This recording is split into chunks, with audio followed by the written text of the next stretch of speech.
Hello friends. सबसे पहले तो आपको नव वर्ष की बहुत बहुत शुभकामनाएं हैं।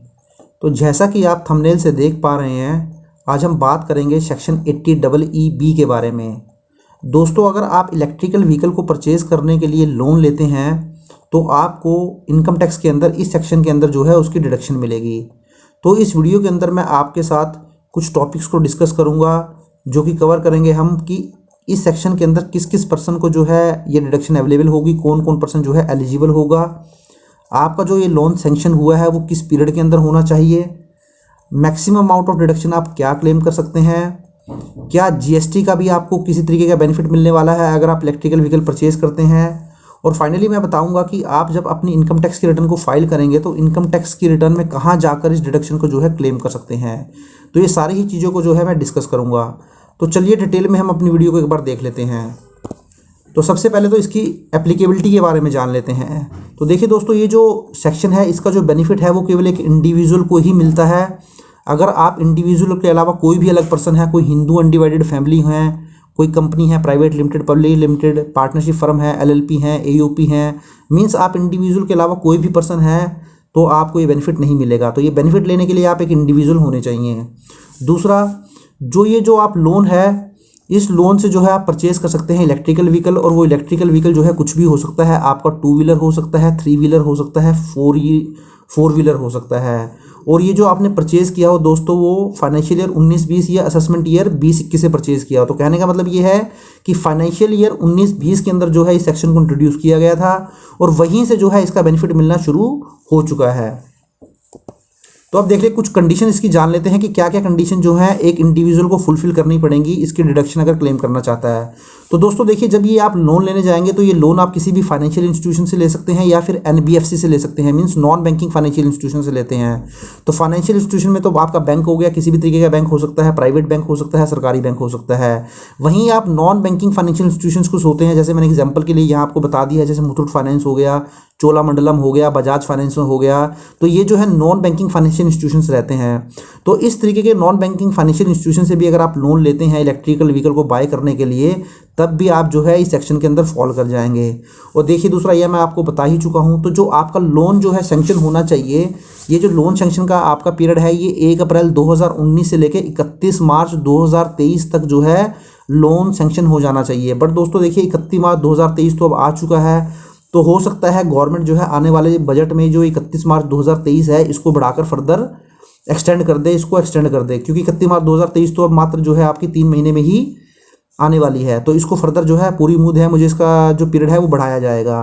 तो यहाँ देखिए एक इलेक्ट्रिकल व्हीकल की डेफिनेशन भी बताई हुई है दोस्तों। ये डेफिनेशन आप खुद जो है पढ़ सकते हैं, इलेक्ट्रिकल व्हीकल की डेफिनेशन क्या होनी चाहिए। तो ये डेफिनेशन मैंने आपको यहाँ पर बता दी है। तो ये कुछ कंडीशन है दो कोई आपको जो है फुलफिल करनी पड़ेगी। तो अब देखिए, जब ये कंडीशन भी आप फुलफिल कर देंगे तो आपको जो है डिडक्शन कितने मिलने वाली है। तो जो ये डिडक्शन है दोस्तों, ये डिपेंड करती है कि आपने वो जो व्हीकल परचेज़ किया है, जो आपने इलेक्ट्रिकल व्हीकल परचेज़ किया उसका यूज़ कैसे किया है। तो उसके 2 तरीके के यूज़ हो सकते हैं, एक तो पर्सनल यूज़ हो सकता है, एक बिजनेस यूज़ हो सकता है। मीन्स अगर आप एक इंडिविजुअल हैं और सपोज करें आप कोई बिजनेस करते हैं तो उस केस में भी आपको ये डिडक्शन मिल जाएगी। तो अगर आप पर्सनल यूज़ करते हैं तो दोस्तों देखिए, जो भी आपने इंटरेस्ट पे किया है, जो आपने लोन लिया था उसके ऊपर जो इंटरेस्ट की पेमेंट की है इस सेक्शन के अंदर, तो मैक्सिमम जो है 1.5 लाख रुपए तक इस सेक्शन के अंदर आप डिडक्शन क्लेम कर सकते हैं। तो कहने का मतलब ये है, अगर आपने 2 लाख रुपए का अगर आपने जो है इंटरेस्ट पे किया है एक फाइनेंशियल ईयर में, तो मैक्सिमम डिडक्शन जो है आपको 1.50 लाख तक ही मिलने वाली है। तो मैक्सिमम डिडक्शन जो आपको मिलेगी वो 1.50 लाख मिलेगी। अगर वहीं बिजनेस यूज़ की अगर हम बात करें तो देखिए दोस्तों, बिजनेस यूज़ के अंदर 2 कैटेगरी रहने वाली हैं। तो फर्स्ट कैटेगरी के अंदर तो सेक्शन 80EE बी के अंदर ही आपको 1.50 लाख तक की जो है वो डिडक्शन मिल जाएगी। और इसके अलावा कुछ डिडक्शन होगी, जैसे मैंने यहाँ पे एग्जांपल लिया था कि सपोज करें आपने जो इंटरेस्ट की पेमेंट करी है वो 2 लाख रुपए करी है, तो उस केस में क्या होगा, interest payment above ₹1.50 lakh can be claimed as business expenditure. तो देखिए, अगर आप जब बिजनेस करते हैं और एक इंडिविजुअल है तो अपनी बुक्स ऑफ अकाउंट अगर आप मेंटेन करते होंगे तो दोस्तों अगर आपने 1.50 लाख की डिडक्शन यहाँ क्लेम कर ली है तो जो आपका बैलेंस बचा 50,000 रुपीज़, तो आप उसको अपने प्रॉफिट एंड लॉस अकाउंट में दिखाकर खर्चा क्लेम कर सकते हैं। तो कहने का मतलब ये है, बिजनेस केस में अगर आप जितना भी इंटरेस्ट पे करेंगे तो उसमें स्ट्रेट फॉरवर्ड ही 1.50 लाख की डिडक्शन तो आप इसमें क्लेम कर लेंगे सेक्शन 80EE बी के अंदर, इनकम टैक्स के अंदर। और जो बैलेंस आपका अमाउंट बच जाएगा इंटरेस्ट का, वो आपने आप प्रॉफिट एंड लॉस अकाउंट में डेबिट कर सकते हैं, उसको खर्चा क्लेम कर सकते हैं। तो देखिए दोस्तों, जब भी आप ये लोन लेते हैं तो इसका इंटरेस्ट का सर्टिफिकेट आप बैंक से लेना ना भूलें, क्योंकि जो है आपके पास प्रॉपर एविडेंस अप्रोप्रिएट जो पेपर वर्क है, आपने जो व्हीकल परचेज किया उसका टैक्स इनवॉइस वगैरह जो लोन के पेपर हैं वो सब कुछ होना चाहिए।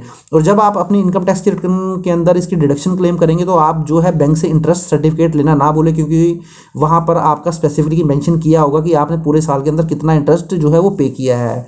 तो अब एक प्रिंसिपल पेमेंट की बात आती है। तो इंटरेस्ट पेमेंट की तो हमने बात देख ली कि इंटरेस्ट का बेनिफिट जो है आपको मिल जाएगा इस तरीके से 1.50 लाख तक की आप डिडक्शन क्लेम कर लेंगे। और अगर बिजनेस केस है तो वहाँ पर अगर 1.50 से ज़्यादा भी होगा तो वो आप अपने प्रॉफिट एंड लॉस अकाउंट में डेबिट करवा लेंगे, उसको बिजनेस एक्सपेंडिचर क्लेम कर लेंगे। बट देखिए दोस्तों, जो प्रिंसिपल अमाउंट आपका होता है, प्रिंसिपल अमाउंट के लिए किसी भी तरीके का टैक्स बेनिफिट आपको नहीं मिलने वाला है। केवल ये जो सेक्शन डील करता है वो डील करता है इंटरेस्ट पोर्शन को लेकर, तो प्रिंसिपल को लेकर किसी भी तरीके की छूट आपको नहीं मिलेगी।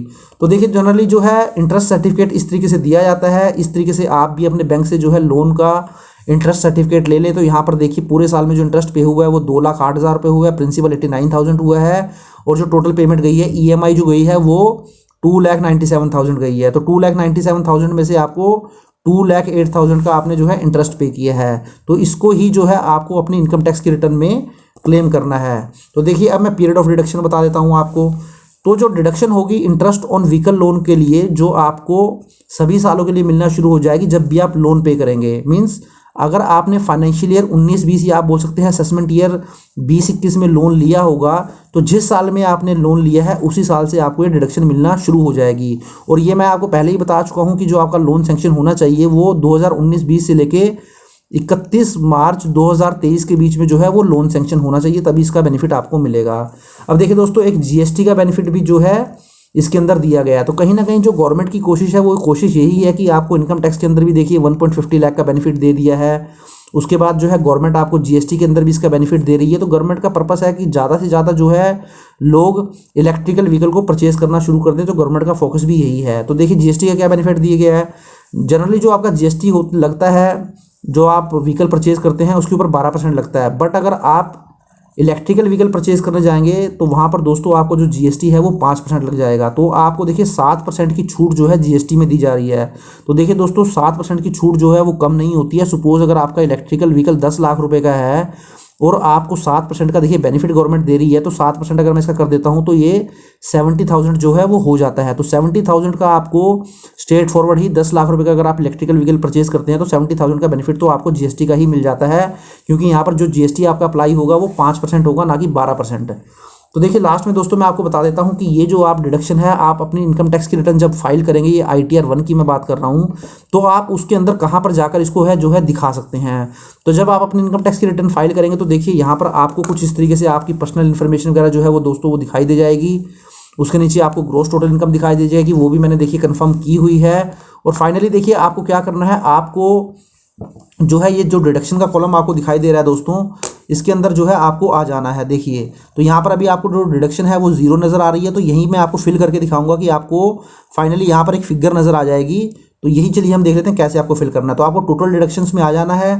टोटल डिडक्शन में जब आप आएंगे तो कुछ इस तरीके से आपको देखिए जो है नज़र आ जाएगा। आप इसको नीचे स्क्रॉल डाउन कर लीजिए तो देखिए 80C की डिडक्शन आ गई है, 80D मेडिक्लेम की डिडक्शन आ गई है, 80E एजुकेशन लोन की आ गई है, उसके बाद 80TT आ गया। और देखिए लास्ट में आपसे ये पूछेगा are you eligible to claim any other deduction. तो यहाँ पर आने के बाद आपको क्या कर देना है दोस्तों, इसके ऊपर येस कर देना है।